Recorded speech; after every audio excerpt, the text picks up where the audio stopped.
ఎవరు మాట్లాడుతున్నారు సైలెంట్ కూడా ఒక నిమిషం. గతంలో అయ్యప్ప స్వామి మాలారాధన పైన తాను చేసిన అనుచిత వ్యాఖ్యలు వెనక్కి తీసుకొని మన ఏటున్నారో ఈ మీటింగ్ చేరుకొచ్చిండు. ఈ మీటింగ్ లో ఇక్కడ వెళ్ళిపోవాలి. మీటింగ్ ఏమంటారు స్వామి?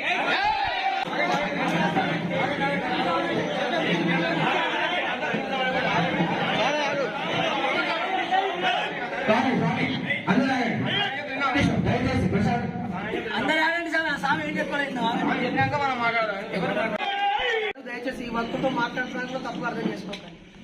ఇక్కడ ఎవరెవరు బాధపడరో వాళ్ళందరికీ క్షమాపణలు. ఒక వాక్యం, గతంలో నేను మాట్లాడిన మాటలను కూడా వెనక్కి తీసుకుంటున్నాను. రెండో వాక్యం. మూడోది, దానికి నాకు శిక్ష పడింది, జైలుకు వెళ్ళొచ్చాను, 2,60,000 నష్టపోయాను, 3 రాష్ట్రాల్లో కేసులు అయ్యాయి, 1,200 పోలీస్ స్టేషన్లో కేసులు భరించాను, నా భార్య పిల్లకి దూరంగా ఉన్నాను. ఆ తర్వాత బయటకు వచ్చాక 50 ఛానళ్లలో కూడా నా వల్ల బాధపడ్డ వాళ్ళందరూ నన్ను క్షమించారు.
ఒక్కసారి మీడియా పరంగా సాములందరికీ కొంచెం పిచ్చపట్టిన మాట్లాడిన వల్ల ఇలా 1818లో కొరియోగ్రాఫ్ లో జరిగిన ఉద్యానికి అంబేద్కర్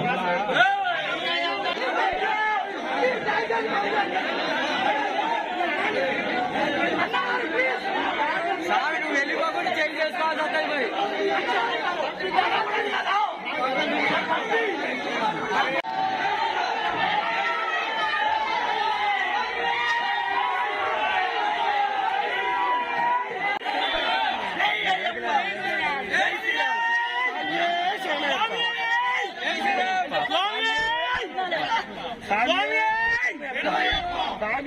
శరణయ్యప్ప, శరణయ్యప్ప,